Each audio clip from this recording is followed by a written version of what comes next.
Bismillahirrahmanirrahim. Assalamualaikum warahmatullahi wabarakatuh. Alhamdulillahirabbil alamin wassalatu wassalamu ala sayyidina Muhammadin asyrafil mursalin wa ala alihi wa sahbihi ajma'in.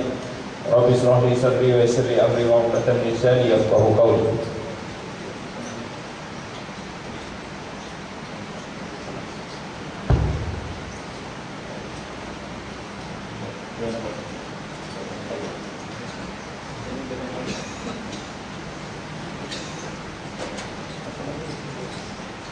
Ya, alhamdulillah sebentar tadi telah kita dengar daripada mulut penduduk Palestin sendiri yang dilahirkan lebih 20 tahun yang lalu,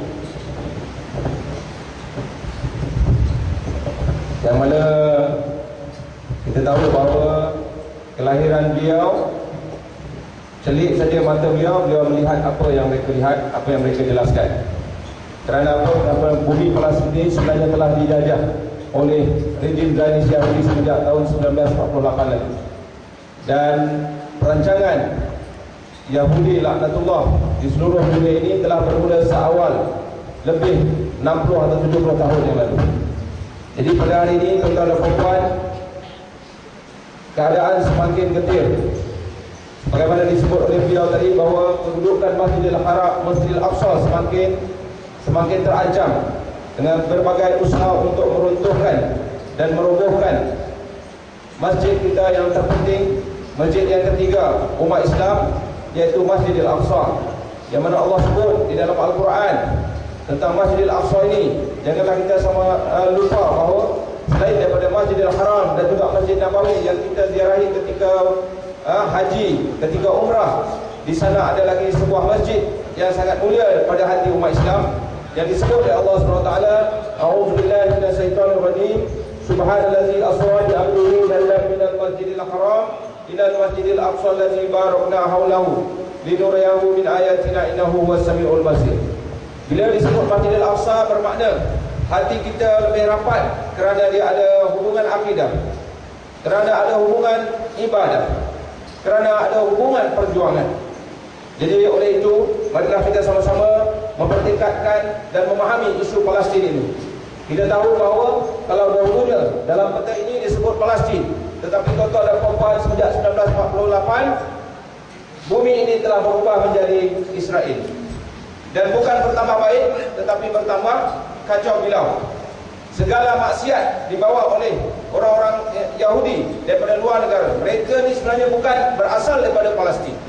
Mereka ini diimport oleh rejim Zionis Israel daripada Amerika, daripada Eropah, daripada Rusia, daripada England, daripada Kanada, dibawa untuk menduduki tanah-tanah orang Islam, dan sehinggalah umat Islam ini dipaksa untuk tinggal di Gaza, yang mana panjangnya lebih kurang 40 km saja tuan-tuan, dan lebarnya lebih kurang 10 hingga 12 km dengan penduduk 1.7 juta. Selain daripada itu, di kawasan West Bank, di mana Jerusalem di situ, di mana Masjidil Aqsa terletak di sini, mereka juga telah memecah-mecahkan dan mengepung penduduk Islam ini dengan konkrit yang tingginya lebih kurang 30 kaki, yang panjangnya melingkari kawasan kehidupan umat Islam ini sepanjang lebih 600 km, sepanjang plus lebuh raya utara selatan itu. Dan inilah yang dilakukan oleh rejim Zionis Israel untuk mematikan dan membunuh kehidupan umat Islam di Palestin. Sedangkan inilah bumi Anbiya, bumi para Anbiya yang dilahirkan, yang berjuang di sisi Allah SWT. Anbiya yang berjuang untuk mengajak manusia untuk pengabdian diri hanya saja kepada Allah SWT. Dan semua Nabi-Nabi kita bermula di sini. Jadi untuk itu, marilah kita sama-sama melihat bahawa apakah perkara yang kita boleh lakukan dalam konteks ini. Saya ingin ringkaskan, oleh kerana hari ini hari pekerja, ringkas sahaja bahawa kita dah biasa dengar tentang Palestin, bagaimana serangan-serangan dan bagaimana pembunuhan-pembunuhan dilakukan. Saya mungkin tidak mahu untuk menunjukkan gambar-gambar ini lagi. Masih terbayang dalam pemikiran kita serangan pada tahun 2008 dan 2009 yang mengorbankan lebih 1.500 syuhada di bumi Palestin. Tetapi orang Palestin, umat Islam di Palestin, mereka tidak berganjak, mereka tidak lari ke luar negara. Mereka masih duduk di bumi Gaza dan juga di West Bank, walaupun dalam keadaan tersepit. 2-3 hari yang lalu seorang pemuda dibunuh kerana hanya ingin bersolat di Masjidil Aqsa. Kerana mereka ingin bersolat dan bertarawih di Masjidil Aqsa. Kenapa? Kerana Yahudi tidak membenarkan mereka yang berumur 40 tahun ke bawah untuk pergi menziarahi Masjidil Aqsa. Inilah kejahatan yang dilakukan oleh rejim Zionis Yahudi daripada dulu sampai sekarang. Masjidil Aqsa juga pernah dibom, pernah dibakar beberapa kali. Tetapi masih Allah SWT memelihara masjid yang mulia ini. Jadi tuan-tuan dan puan-puan, kita insya-Allah di Malaysia ni banyak peranan yang kita boleh mainkan.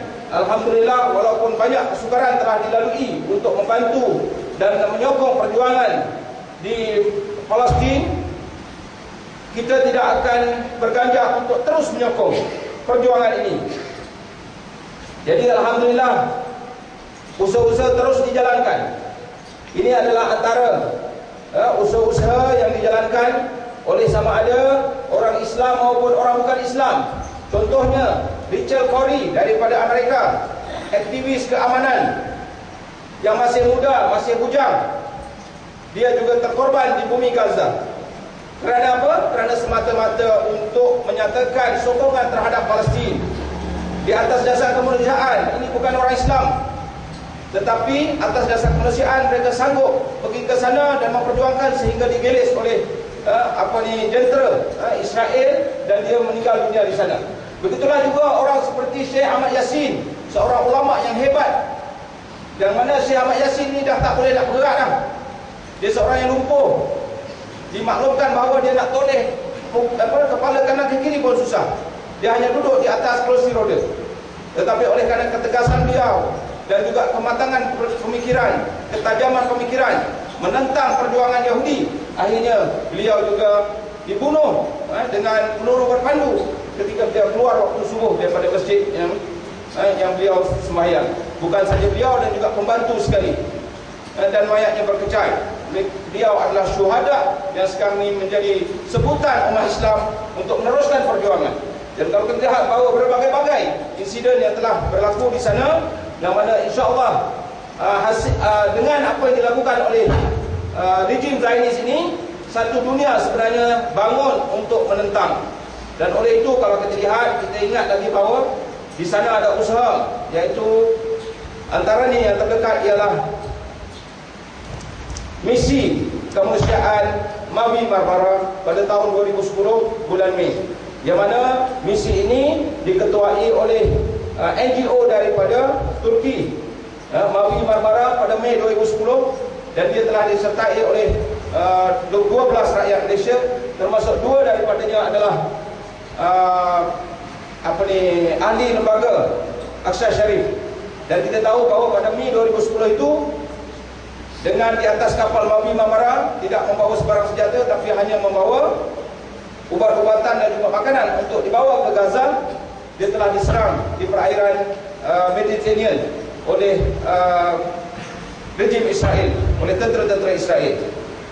Walaupun mereka ditangkap, dipijak, ditendang dan dibawa ke dalam penjara Israel untuk beberapa ketika, dan akhirnya di atas tekanan antarabangsa mereka dikeluarkan juga, dan alhamdulillah 12 orang mereka ini berjaya dibawa balik ke Malaysia dan disambut oleh timbalan Perdana Menteri kita di airport, dan seterusnya dibawa berjumpa dengan Perdana Menteri di kediaman beliau.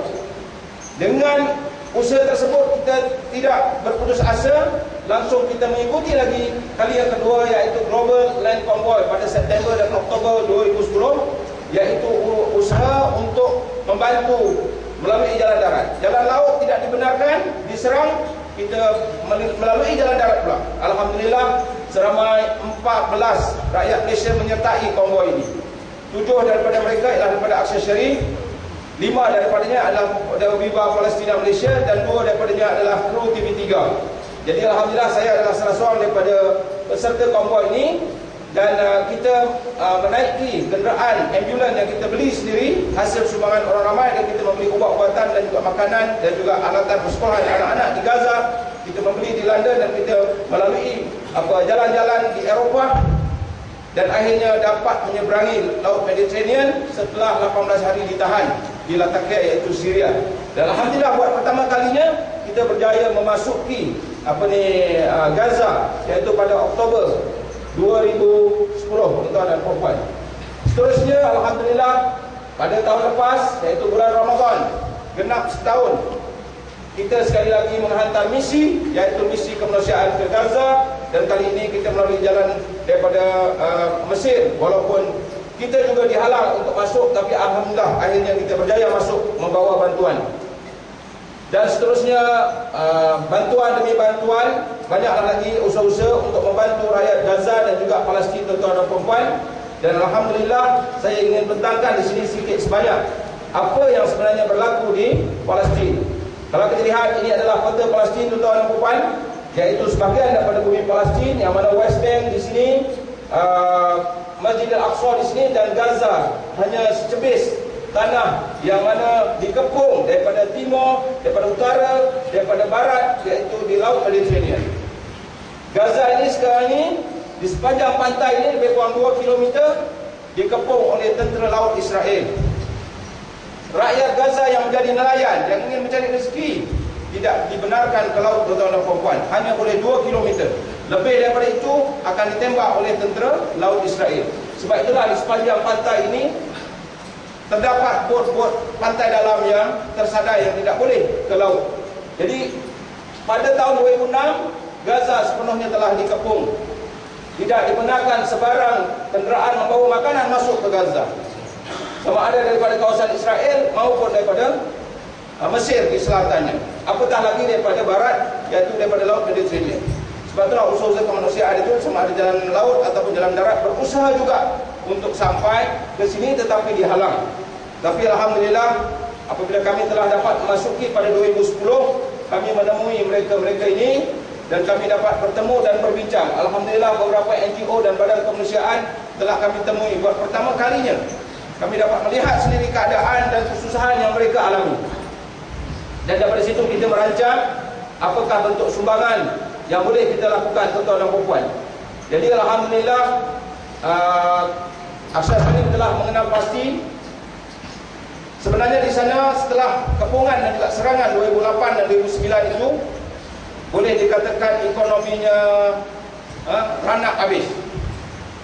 Bangunan-bangunan kediaman pun ramai yang banyak yang runtuh. Pusat-pusat pendidikan, malah pusat pendidikan yang diurus oleh bangsa-bangsa bersatu juga hancur. Apatah lagi masjid-masjid dan sebagainya yang kononnya sebenarnya Israel ini takut. Masjid pun dikata ini tempat teroris, dikata ini tempat latihan, padahal masjid adalah tempat sembahyang. Dan kita juga cumanya di masjid lah orang-orang Islam Palestin belajar tentang Al-Quran dan sebagainya. Dan salah seorangnya gini yang kita boleh lihat, imam kita adalah dididik juga di masjid sehingga beliau boleh menjadi hafiz. Sekarang ni ada belasan ribu hafiz dan hufaz di Gaza itu sendiri, tuan-tuan dan puan-puan. Jadi kemudian kita merancang dan kita mengenal pasti bahawa di sana memerlukan makanan, memerlukan bantuan kesihatan, memerlukan pendidikan dan juga pembangunan balik sosioekonomi setelah diserang oleh Israel. Jadi alhamdulillah, Aksar Sharif sehingga kini telah mengenal pasti beberapa projek untuk kita implement di Gaza sini. Gaza ini di utaranya adalah Bandaraya Gaza. Ada kem-kem di sini, terhadap 8 kem pelarian, tuan-tuan dan puan. Walaupun Gaza ini asalnya bumi Palestin, tetapi penduduk daripada kawasan yang telah ditawan ini dipaksa mereka berkumpul di sini. Dan sekatan pada 2006 dan serangan 2008 dan 2009 menjadikan bahawa Gaza ini seumpama satu penjara yang terbuka yang terbesar di dunia, yang mana tidak boleh kita menziarahi, sukar untuk kita menziarahi. Jadi mereka terpaksa hidup apa yang ada di dalam ini. Nak ke laut tak boleh. Sebab itulah kita dengar bahawa mereka mula menebuk terowong-terowong untuk mencari rezeki, yang mana terowong dibina sekitar 1 atau 2 km. Kemudian terowong itu menuju ke arah Egypt, Mesir, dan melalui saudara-saudara mereka yang prihatin. Maka mereka membawa turun makanan, benih-benih lembu, benih ikan, benih kambing untuk dibawa masuk ke tanah Gaza. Tetapi itu pun sentiasa mendapat ancaman. Berpuluh dan malah beratus daripada terowong ini telah dibom oleh Israel. Dan beratus juga yang syahid di dalam terowong ini, tuan-tuan dan puan. Mereka tidak rela untuk mati kebeluran. Sebab itulah mereka membina terowong-terowong ini untuk menyelamatkan anak-anak mereka daripada tidak makan. Jadi ini memang terbukti apabila kami sampai di sana. Inilah yang kami lihat, dan kami telah merancang beberapa projek insya-Allah di sini. Ini adalah gambaran anak-anak di Gaza ya. Jadi alhamdulillah, selepas kejayaan kami memasuki Gaza pada tahun 2010, kami meneruskan rancangan untuk terus membawa bantuan. Dan bantuan ini kami perolehi daripada usaha-usaha dengan kerjasama tuan-tuan dan puan-puan di Masjid Surau di Pejabat yang kita memberi ceramah, menunjukkan gambar-gambar yang kami dapat tangkap pada tahun 2010. Dan ini adalah antara tempat-tempat yang kami bantu. Antaranya di Baitul Lahir, kita ada projek sekolah, projek pusat aktiviti wanita, ada politeknik, dan juga ada projek bantuan beg sekolah. Manakala di Jabalia, di University of Jabalia, dia ada sebuah universiti swasta iaitu Jabalia, kita ada projek makmal di sana. Kita membantu membangun semula makmal yang dihancurkan oleh Israel. Di Khan Yunis, dekat dengan Bandaraya Gaza, kita ada hospital yang kita sedang bantu, iaitu playroom, dan juga bantuan school bag, dan juga bantuan perubatan. Satu lagi di Gaza City, kita ada projek kilang roti dan juga projek beg sekolah. Di Islamic Society of Jabalia, Jabalia Municipality, iaitu kawasan bandaraya, kita ada projek seperti fish farm, iaitu ternakan ikan, dan juga projek kilang roti yang kita bina sejumlah RM630,000 Malaysia. Begitulah juga di tempat lain, iaitu di selatan Gaza, Khan Yunis, kita ada beberapa projek lain. Jadi alhamdulillah setakat ini melalui tabung Aqsa Sharif kita telah melaksanakan 30 projek bersama dengan 7 NGO ataupun badan kemanusiaan di Gaza, dan juga 3 agensi awam.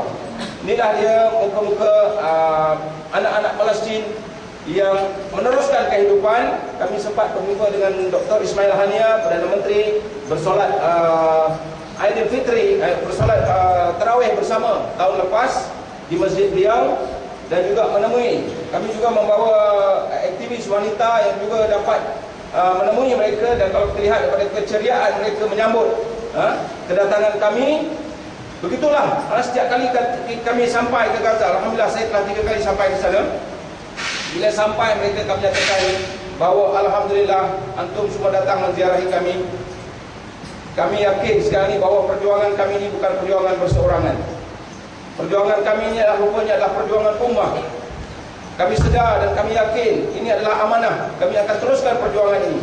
Kami tidak akan rela bahawa setiap inci yang dirampas oleh Israel pasti akan kami perolehi kembali. Kamu di sana berdoalah untuk kami. Bantulah ala kadarnya insya-Allah. Jadi tuan-tuan dan puan, ini adalah beberapa projek yang boleh kami tunjukkan. Antaranya projek microcredit. Di sana tak ada marah ataupun tekun, skip tekun dan marah. Jadi kita kena bawa ke sana, kerana setelah dikepung 2006 dan diserang 2008, banyak industri kecil ke besar hancur semua. Mereka perlu bangunkan balik perniagaan walaupun secara kecil-kecilan. Jadi ibu ini dengan 2 orang anak, kebolehan dia menjahit, dia terpaksa menjaga suaminya yang lumpuh. Jadi kita beri pinjaman tanpa interest, tanpa keuntungan. Qardul Hasan $2,000, lebih kurang RM6,000 Malaysia. Dan beliau alhamdulillah ini pada tahun lepas kami rakamkan gambar ini. Ini adalah seorang pemuda yang boleh repair alat elektronik dan elektrik. Melalui skim ini, ketika kami sampai baru di bulan 5, sekali lagi menziarahi mereka, wanita ini telah dapat membuka sebuah kedai yang kecil dan menjual pakaian-pakaian, dan itulah sumber pendapatan untuk mereka meneruskan kehidupan. Dan dalam konteks kesihatan, tuan-tuan dan puan-puan, kita juga telah membawa ubat-ubatan yang kita beli, contohnya 40,000 ubat-ubatan daripada Mesir, dan kita bawa melalui pada Rafah ke Gaza. Dan kita menziarahi hospital RTC contohnya. Ini adalah projek bantuan hospital kanak-kanak kanser RTC, di mana kanak-kanak ini terpaksa menjalani rawatan yang berterusan di sini. Antaranya adalah disebabkan oleh serangan 2008 dengan bom Prosperous dan sebagainya. Dan mereka ini perlu bantuan dan kami menziarahi mereka. Seterusnya juga kita ada projek makanan yang saya sebutkan tadi bahawa alhamdulillah hasil sumbangan rakyat Malaysia kita telah berjaya mewujudkan sebuah kilang roti yang disebut Malaysian Palestinian Friendship Bakery, iaitu kilang roti persahabatan Malaysia dan Palestin. Kilang ini bernilai RM630,000 lebih kurang, dan alhamdulillah mula beroperasi pada bulan Jun, 28 Jun 2011.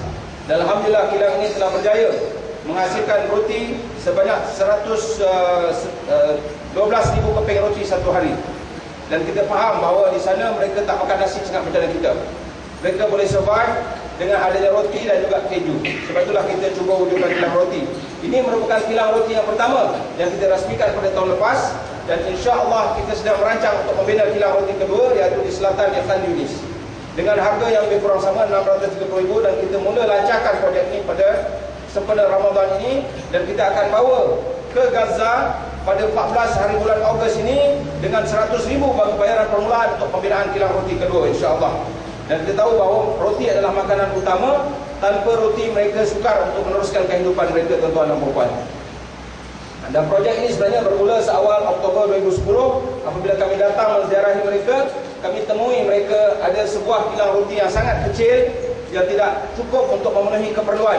Lantas Aqsa Sharif terus menjalankan kempen Ingat Roti, Ingat Gaza di Surat Khabar, dan juga kita menjalankan kempen di TV3 dan sebagainya. Akhirnya alhamdulillah pada Jun 2011 kilang roti ini telah berjaya menghasilkan, dan alhamdulillah kita berjaya menyediakan makanan untuk anak-anak di Gaza dan juga keluarga mereka.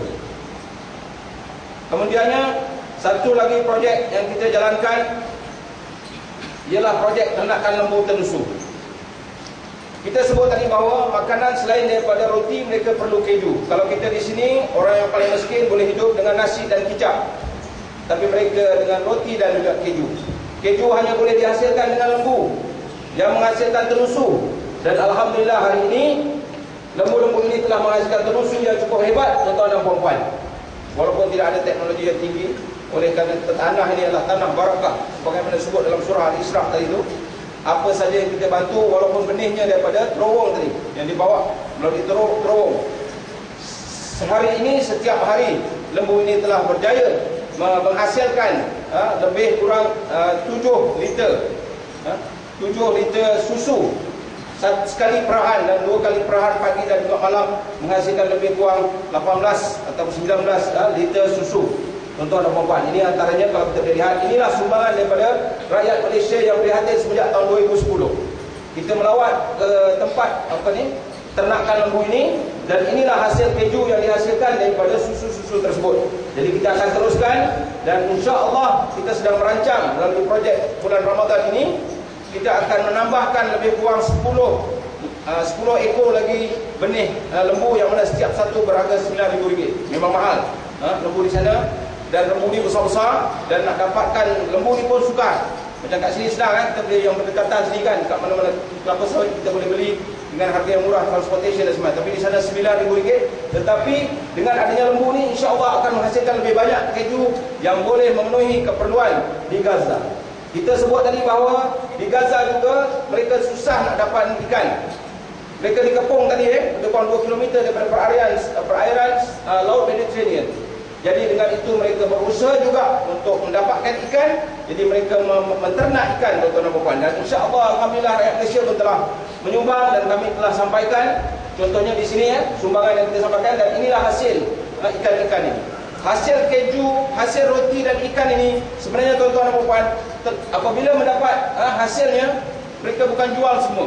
Mereka tengok siapakah keluarga miskin yang perlu dibantu, dan mereka menyerahkan, membagi-bagikan hasil ini untuk orang-orang miskin.